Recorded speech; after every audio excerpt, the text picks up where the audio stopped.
कल ही पाकिस्तान की फौज के खिलाफ टीटीपी ने नया मोर्चा खोल दिया था। पाक फौज से जुड़ी कंपनियों को अल्टीमेटम देते हुए टीटीपी के प्रवक्ता मोहम्मद खुरासानी ने कहा था कि पाक फौज की असली ताकत उनकी आय के स्रोत हैं और लोगों को सेना से जुड़ी कंपनियों से खुद को अलग करने की चेतावनी जारी की गई थी। और आपको बताते हैं कि निवेशकों और दुकानदारों को टीटीपी, ये आतंकी संगठन तहरीके तालिबान पाकिस्तान, क्या चेतावनी दे रहा है? जो लोग सेना से जुड़ी कंपनियों में शेयर रखते हैं वो 3 महीने के भीतर अपने शेयर बेच दें, नहीं तो उन्हें नुकसान झेलना पड़ेगा। सेना से जुड़े उत्पाद बेचने वाले दुकानदार भी 2 महीने के भीतर अपना स्टॉक खत्म कर विकल्प ढूंढ लें। टीटीपी इन कंपनियों और संस्थानों पर हमले करेगा ताकि सेना की आर्थिक ताकत को कमजोर किया जा सके। इरशाद अहमद खान साहब, पाकिस्तान की सेना को, आर्मी को इससे बड़ा चैलेंज और क्या होगा? सीधे सीधे पाकिस्तान के लोगों को धमकाया जा रहा है, डराया जा रहा है कि पाकिस्तान की सेना से जुड़ी कंपनियों से कोई ताल्लुक मत रखो। यह तो सीधे सीधे इकोनॉमिक स्ट्राइक है आपके खिलाफ। समीर, मैं आपसे अर्ज करूं, मैं बार बार एक ही बात कर रहा हूं कि मीडिया के जरिए दहशतगर्दी मत फैलाइए आप। देखिए, इसी तरह सलमान खान को आपके हिंदुस्तान में एक अदाकार हैं आपके खान साहब, उनको भी धमकी दी थी। क्या सलमान खान को उठा करके ले गया? अरे इरशाद साहब, कहां से कहां ले जा रहे हैं आप बातों को? थोड़ी सी तो गंभीरता दिखाइए। मैं बात को, आप एक नेशनल चैनल पर बैठे हुए हैं, कम से कम अपनी पोस्ट को तो वाजिब ठहराइए। पीएमएलएन के नेता हैं आप, सीनियर नेता हैं, आपकी पार्टी इस वक्त रूल कर रही है पाकिस्तान में और आप ऐसे गैर जिम्मेदाराना बयान दे रहे हैं। समीर, मैं आपको आईना दिखा रहा हूँ। आईना अगर देखोगे ना, आईना आप खुद तो देखिए, डर जाएंगे। आप झूठ बोलते हैं। आईना आप खुद देखिए, डर जाएंगे इरशाद साहब, जो इस वक्त सूरत हाल है पाकिस्तान को। आपको शर्म आएगी खुद से कि आप कितना झूठ बोलते हैं खड़े होकर के यहाँ पर। देखिए, एक मीडिया से या सोशल मीडिया के जरिए किसी को धमकी देंगे, मेरी आर्मी को धमकी देंगे और मेरी पाक आर्मी डर जाएगी। क्या सोच है आप लोगों की? आप में अगर हिम्मत है इरशाद साहब ना, और जरा से भी शर्म बाकी है, तो आप कह दीजिए टीटीपी के प्रवक्ता का, स्पोक्स पर्सन का जो बयान हमने दिखाया है वो झूठा है। आप सुने, एक बयान होता है, एक हकीकत होती है। आप जैसे बयान दे रहे हैं, आपने तो मुझे पाकिस्तान को डुबा दिया अभी 10 मिनट के अंदर अंदर। आप मुझे सुनिए, आप मुझे आप खुद एडमिट भी कर रहे हैं कि हाँ तस्वीर, या तो बोल दीजिए पाकिस्तान का नागरिक नहीं है जिनका किडनैप किया गया, या तो आप बोल दीजिए टीटीपी एग्जिस्ट ही नहीं करता धरती के ऊपर। आप ये सारी बातों को झुटलाते जाते और ये बात नहीं मानते कि पाकिस्तान आज इतना ज्यादा बेबस हो चुका है उन सांपों के सामने, उन लोगों के सामने जिनको पाकिस्तान ने पैम्पर किया था, जिन्हें पाकिस्तान ने पाला था, और अब ये कंडीशन आ गया कि पाकिस्तान को उनके सामने झुकना पड़ रहा है। लेकिन फिर भी आप हम ही को बता रहे हैं, अरे सारी तस्वीरें, सारी खबरें पाकिस्तान से ही आ रही है ना। मैं आपको एक बात कह रहा हूं कि आईना देखिए। आईना तो आप को देखने, क्या कह रहे हैं आप? दूसरी बात सुन लें। दूसरी बात यह है कि मेरे पाकिस्तान में अगर किसी ने मुझे धमकी दी है, पाकिस्तान को धमकी दी है, तो पाकिस्तान उसको फेस भी करेगा और उनका गर्दन भी तोड़ेगा। दूसरी बात, अरे क्या गर्दन तोड़ेंगे आप इरशाद साहब? कल ये धमकी आई है, कल ये धमकी आई है और आज ये खबर सामने आ गई कि 18 न्यूक्लियर साइंटिस्ट को अगवा कर लिया गया। उसके बाद अब वो टीटीपी के आतंकियों को छोड़ने की बात कर रहे हैं। मतलब पूरा टीटीपी पाकिस्तान पर हावी होता नजर आ रहा है और आपको मजाक लग रही है ये बात? अनुज माथुर साहब, ये इरशाद साहब या तो सब कुछ जानते हुए भी अनजान बन रहे हैं। मतलब एक होता है ना कि आंखें बंद करके सोने का ड्रामा करना, इस वक्त वही करते हुए नजर आ रहे हैं इरशाद साहब। मैं तो आईना दिखा रहा हूं आपको, आंखें कैसे बंद कर रहा हूं मैं? जी अनुज, आईना देखने की आवश्यकता आपको है। मैंने थोड़ी देर पहले भी बात समझाने का प्रयास किया था कि आपको ये समझना है कि हालात क्या हैं। अगर आप हालात को समझेंगे नहीं तो आप उनके साथ डील कैसे करेंगे? ये बात आपको जानने की आवश्यकता है कि कहां पर क्या गलत हो रहा है। जब तक आपको ये नहीं पता लगेगा कहां गलत हो रहा है, आप दूसरे चैनलों को आप इस प्रकार से कहते चले जाएंगे कि आप दहशत फैला रहे हैं, ये कर रहे हैं, वो कर रहे हैं। आप स्वयं देखें कि क्या ये क्रिएशन तालिबान किसका क्रिएशन है। किसने कहा था कि तालिबान के जो लीडर हैं वो हमारे हीरो हैं, ओसामा बिन लादेन हमारा हीरो है? ये किसी और ने नहीं कहा, किसी चैनल ने नहीं कहा। इस बात को आपको समझने की आवश्यकता है। आप ये देखेंगे कि कौन सी आपके सेना में कहां कोई अगर है कमजोरी तो क्या है। जब तक आप उसको मानेंगे नहीं, तब तक आप किस प्रकार से उसको दूर करने के प्रयास करेंगे? आज आप ये बताएं कि जो लीडरशिप है, मिलिट्री लीडरशिप कहां है? आपकी आर्मी के जो लीडरान हैं वो एक इलीट क्लास है पाकिस्तान के अंदर, और उनको मुझे लगता है कि ग्राउंड की सिचुएशन से बहुत कम वो कनेक्ट हो पा रहे हैं। इसको आपको समझने की जरूरत है, अन्यथा पाकिस्तान को परेशानी का सामना करना पड़ेगा।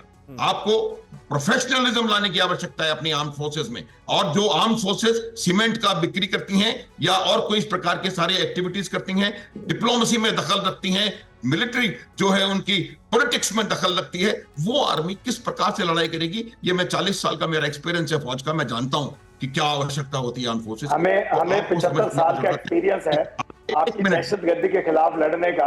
हमें 75 साल का एक्सपीरियंस है आपकी दहशतगर्दी का लड़ने का, दहशतगर्दी के खिलाफ लड़ने का, आपके दहशतगर्दों के खिलाफ लड़ने का। जिस रही है जिसको आप आज दहशतगर्द कह रहे हैं, जिसको आप आज दहशतगर्द कह रहे हैं, उसी को परवेज मुशर्रफ ने हीरो कहा था कुछ साल पहले। मैंने आपको बताया ये दहशतगर्दी पाकिस्तान की क्रिएट करी हुई है, एपिसेंटर टेररिज्म। डॉक्टर इरशाद ये जो भस्मासुर जिन्हें कह रहे थे अभी अनुज माथुर साहब, ये भस्मासुर, ये फ्रैंकेनस्टाइन मॉन्स्टर्स, ये तो पैदा किए हैं ना आपने, ये तो रिलीजियस टेररिज्म के नाम पर पैदा किए गए हैं भाई। और इनको आपके हुक्मरानों ने एक वैलिडिटी दी है, माना है कि हाँ हमने ऐसा किया है। समीर, मैं जवाब देना चाह रहा हूं, मुझे सुनिए जरा। मैं ये कहूंगा कि देखिए, जब तालिबान ने हुकूमत हासिल की, आप वहां से दुम दबा करके भागे अफगानिस्तान से। कल उनके साथ बैठ के, जिनको आप दहशतगर्द कहना शुरू हुए थे तालिबान को, कल जाकर के दुबई में आप लोग उनसे मुज़ाकरात कर रहे हैं। क्यों कर रहे हैं? आपको मालूम है कि दहशतगर्दी का अड्डा आपको चाहिए किसी न किसी मुल्क में। बांग्लादेश से आपको निकाल दिया गया दुत्कार के, अब आप कोशिश कर रहे हैं कि पंजे तो जमाने हैं। अनुज माथुर साहब रिएक्ट करना चाह रहे हैं जल्दी से। अनुज माथुर साहब, मैं ये बताना चाह रहा हूं कि इनको ये शक है कि भारत के अफगानिस्तान से संबंध अभी बनने शुरू हुए। भारत के साथ अफगानिस्तान के संबंध ये अभी जागे पुराने हैं। और जिस प्रकार का काम भारत ने अफगानिस्तान में किया है 2021 से पहले, हजारों डॉलर, आज आप अफगानिस्तान के लोगों से बात करें, वो भारत को दोस्त मानते हैं। और आज की तारीख में जो तालिबान है वो अफगानिस्तान कबूल कर रहा है, और बातचीत तालिबान से नहीं अफगानिस्तान से हो रही है, एक देश से हो रही है। इनको घबराहट है। Exactly. This is the point. बातचीत तालिबान से नहीं अफगानिस्तान से हो रही है। सुमित चौधरी भी इस पर कुछ ऐड करना चाह रहे थे। सुमित, एक बात तो है, ये जो मुलाकात हुई है भारत और अफगानिस्तान के अधिकारियों के बीच, मंत्री और विदेश सचिव के बीच, तलखी बहुत है पाकिस्तान में, खला बहुत है पाकिस्तान को। देखिए, पाकिस्तान को दिक्कत ही ये है कि आखिरकार भारत अब किस तरीके से ईरान के साथ अफगानिस्तान के सीधा जुड़ने जा रहा है और सीधे तौर पर काम करेगा। मैं डॉक्टर साहब से एक बात पूछना चाह रहा हूं, हमारे पाकिस्तान के गेस्ट। डॉक्टर साहब, आप टीटीपी को, तालिबान को क्या आतंकी संगठन या मिलिटेंट ग्रुप मानते हैं, नहीं मानते? सबसे पहले इसका बात जवाब दीजिए, घुमाइएगा फिराइएगा मत, सीधा जवाब दीजिएगा कि हाँ या ना। मैं घुमा फिरा नहीं रहा हूं। देखिए, मुझे आप पूरा बोलने नहीं देते, मैं पूरा डिटेल में आपको जवाब देने वाला था, लेकिन हाँ या ना, आप लोगों ने, 5 लोगों ने मिलकर के मेरी जुबान को दबाने की कोशिश की। जो दहशतगर्द है वो दहशतगर्दी फैला रहे हैं और हम उनको मार रहे हैं, उनका मुकाबला कर रहे हैं। आपने सारे अपने बयान, आपने भाषण दिए। मैं आपसे डॉक्टर साहब फिर ये पूछ रहा हूं, क्या आप टीटीपी को, तालिबान को आतंकी संगठन मानते हैं, मिलिटेंट ग्रुप मानते हैं, हाँ या ना? देखिए, जो दहशतगर्द है हम उनको दहशतगर्दी कहते हैं। मानते हैं? जो फिर क्या करने गए थे 2021 में आपके आईएसआई के चीफ वहां पर? आप बताइए कैसे वहां पर पहुंचे थे? सबसे पहले होटल सरीना के अंदर लगातार इन्हीं संगठनों से मुलाकात कर रहे थे, तब तो आपने आईना नहीं देखा। आज आप हमको बता रहे हैं कि आईना देख लीजिए। आपने 2021 में वो आईना क्यों नहीं देखा जब आपके आईएसआई के चीफ डॉक्टर फैज हमीद वहां पर पहुंचे हुए थे?